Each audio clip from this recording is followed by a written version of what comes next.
Unified 911, anong matutulong namin sa'yo? Anya ti maitulong mi ken kapo. Anong may tatabang ko sa Unsay imo? akong ikatabang nimo? Ngini makadabang na misel ka no. Sa anumang wika o dialekto, may tulong na darating sa iyo.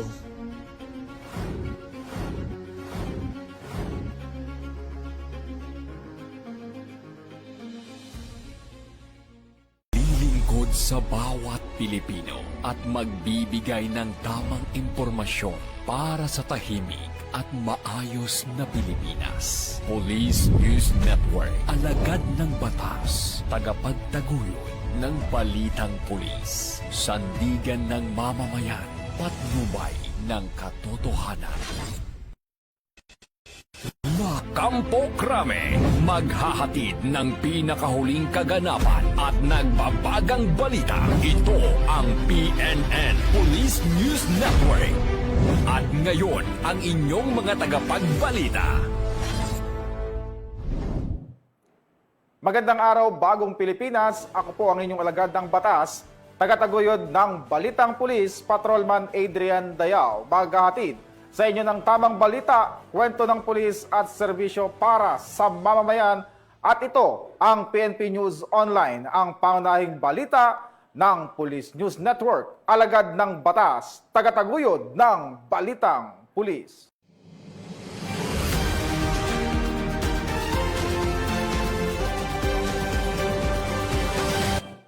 Narito ang mga balitang nakalap ng ating mga PNN correspondent mula sa iba't ibang panig ng bansa.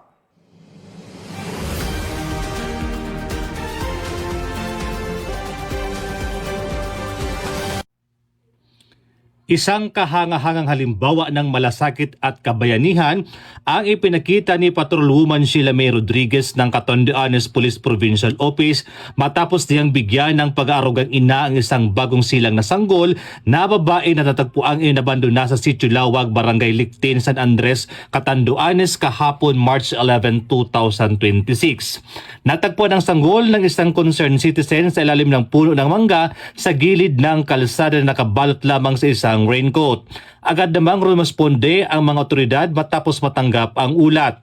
Kabilang sa rescue team sina Police Master Sergeant Jessica City Maho, Duty Women and Children Protection Desk ng San Andres Municipal Police Station, Miss Abigail Peralta mula sa Municipal Social Welfare and Development Office at mga tauhan ng MDRRMO San Andres.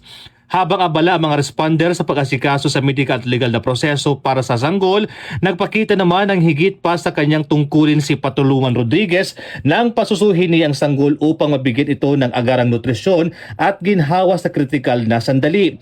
Pinuri ng pamunuan ng Catanduanes PPO ang kanyang ginawa at sinabing ito ay tunay na sumasailalim sa liwa ng pagdiriwang ng National Women's Month.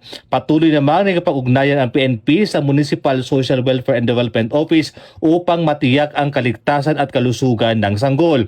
Habang nagpapatuloy ang investigasyon upang matukoy ang mga responsable sa pag-abandona sa bata. Hinihikayat din ng publiko na magbigyan ng anumang impormasyon na makakatulong sa investigasyon ng San Andres Municipal Police. Mula dito sa Albay, ako po yung Police News Network Correspondent, Police Staff Sergeant Bert Polito Pilo Bendito Jr. Alagad ng batas, tagataguyod ng Balitang Pulis. 4 na Korean national ang naaresto sa Cebu City dahil sa umano'y pagkakasangkot sa illegal online gambling ayon sa PNP Anti-Cybercrime Group. Isinagawa ang operasyon sa isang condominium complex sa bisa ng search warrant na inilabas ng Regional Trial Court Branch 7 sa Cebu City. Kinilala ang mga naaresto sa alias na Song, 38 anyos, Kung, 35 anyos, Yun, 29 anyos at Lun, 38 anyos.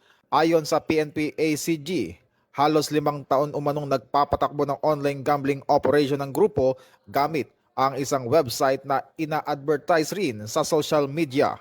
Naharap ang mga suspect sa kasong paglabag sa Illegal Gambling Law at Anti-Cybercrime Prevention Act. Naharap ang mga suspect sa kasong paglabag sa Illegal Gambling Law at Cybercrime Prevention Act of 2012. Nakikipag-ugnayan na rin ang pulisya sa Bureau of Immigration upang beripikahin ang kanilang pananatili sa bansa. Ito ang bagong PNP para sa bagong Pilipinas, serbisyong mabilis, tapat at nararamdaman.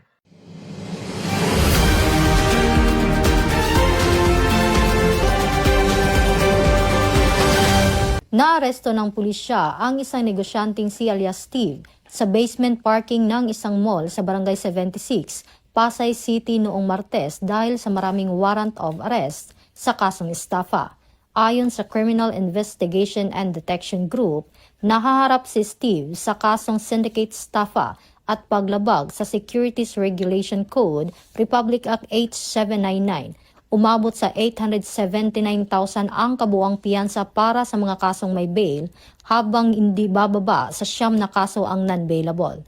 Nauna ng tinukoy ng Security and Exchange Commission si Steve bilang founder ng Freedom Traders Club, isang umano'y unregistered entity na sangkot sa cryptocurrency scam.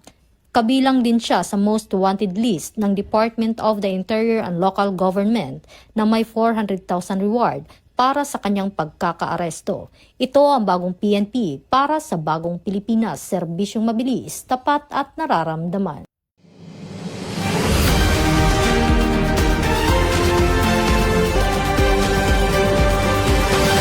Nahuli ng pulisya ang isang high-value fugitive na may kinakaharap na 16 na warrant of arrest sa isinagawang joint police operation sa Quezon City.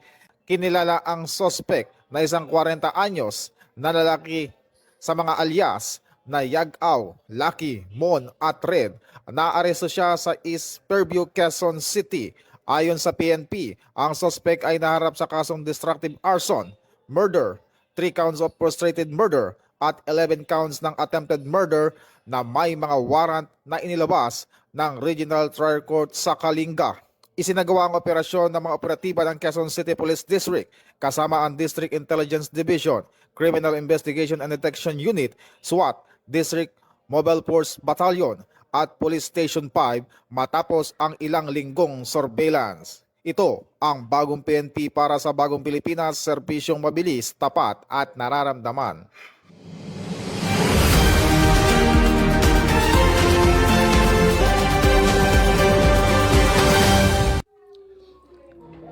Nakiisa ang mga tauhan ng Karamuan Municipal Police Station sa sinuwang mangrove planting activity bilang bahagi ng pagbabago ang Million Learners Trees campaign na sinagawa sa baybayin ng Barangay Tagbon, Karamuan, Camarines Sur.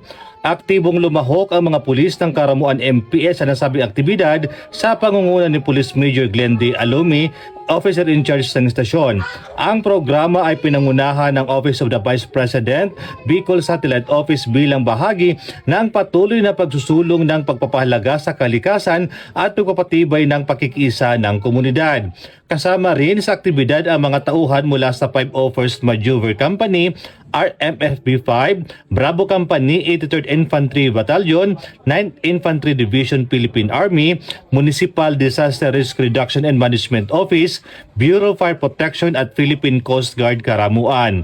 Nakibahagi rin ang mga mag-aaral, guro at mga opisyal ng barangay sa pagtatanim ng mangrove bilang simbolo ng pagkakaisa ng iba't ibang sektor para sa pangangalaga ng kapaligiran at pagpapalakas ng kamalayan sa kalagahan ng coastal ecosystem. Ang naturang aktibidad ay naglalayong mapangalaga ng mga baybaying dagat laban sa epekto ng climate change, maiwasan ang pagguho ng lupa at mapanatili ang likas na yaman para sa susunod na henerasyon. Sa pamamagitan ng sama-samang pagkilos ng mga ehensya ng pamalaan at komunidad, patuloy na isinusulong advocacy ng pagpahalaga sa kalikasan at ang pagpapalakas ng diwa ng bayanihan para sa mas ligtas at maayos na kapaligiran. Mula dito sa Bicol Region, ako ang Police News Network Correspondent, Police Staff Sergeant Merculito Pilo Bindiliger, alagad ng batas, tagataguyod ng Balitang Pulis.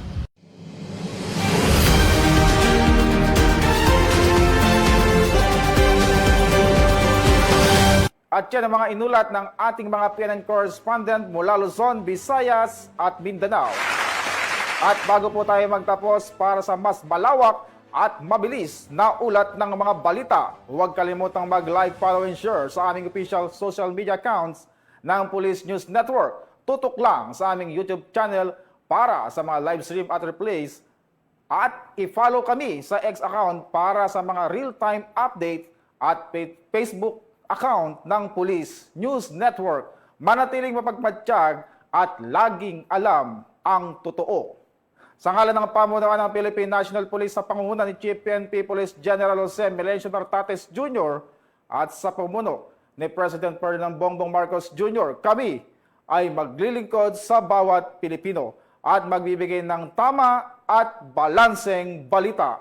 Mula rito sa tanggapan ng tagapag-ugnay ng Pambansang Pulisya, ako po ang inyong alagad ng batas, tagataguyod ng Balitang Pulis, Patrolman Adrian Dayao. Maghatid ng tamang balita, kwento ng pulis at serbisyo para sa mamamayan. At ito ang PNP News Online at ito ang bagong PNP para sa bagong Pilipinas, serbisyong mabilis, tapat at nararamdaman.